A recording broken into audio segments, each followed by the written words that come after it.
पंचगंगा स्मशानभूमीला लागून रक्षा विसर्जन घाट आहे। या ठिकाणी कोल्हापुरातूनच नाही तर इतर जिल्ह्यातून आणि परराज्यातून सुद्धा नागरिक रक्षा विसर्जन विधीसाठी येत असतात। सध्या हे ठिकाण तळीरामांचा अड्डा बनलंय। फक्त मद्यपीच नाहीत तर गांजा ओढणारी मुलं सुद्धा इथं बसलेली असतात। रात्रीच नाही तर दिवसासुद्धा इथं असंच चित्र पाहायला मिळतं।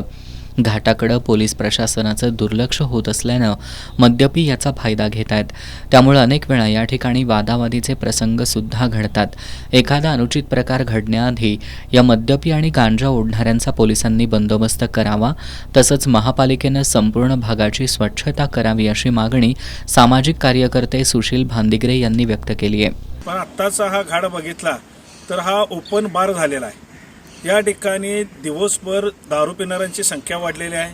त्याचबरोबर रात्री या ठिकाणी 7 ते 10 वेळ दारू प्यायला लोक नागरिक इथं या ठिकाणी दारू पित आहेत आणि मुळात गांजाचं प्रमाण जास्त झालेलं आहे। आज ज्यावेळी सकाळी ते रक्षा विसर्जनाला लोक कोल्हापुरात येत असतात त्यावेळी या घाटावर रक्षा सोडायला येतात, त्यावेळी हा परिसर सगळ्या दारूच्या बाटल्याचा खचानं भरलेला दिसत असतो।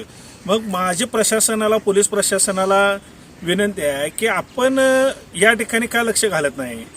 आज जो गांजाचा सुळसुळाट झालेला आहे किंवा ह्या घाटाची दुरावस्था व्हायला लागलेला आहे, या ठिकाणी अनेक मद्यपी दारूचा अड्डा तयार करत आहेत। मग पोलीस प्रशासन काय करायला लागले। माझी पोलीस निरीक्षक लक्ष्मीपुरी पोलीस ठाणे आणि SP साहेबांना विनंती आहे की ह्या ठिकाणी जी मद्यपी आहेत किंवा गांजा ओढणार आहेत यांचा बंदोबस्त करावा। तसेच महानगरपालिकेला पण मला सांगायचं आहे, एवढा चांगला घाट आहे हा, ह्या ठिकाणी साधी स्वच्छता नाही। या ठिकाणी केस दान केले जातात, केस दान केल्यानंतर ती केस ज्या ठिकाणी विल्हेवाट लावायचे त्या ठिकाणी त्याला साधी कचरा कुंडी नाही का काही नाही, या ठिकाणी कोपऱ्यामध्ये पडलेले आहेत। जो घाट माझ्या मागं बघितलेला इथं साधं लोटून काढलं जात नाही।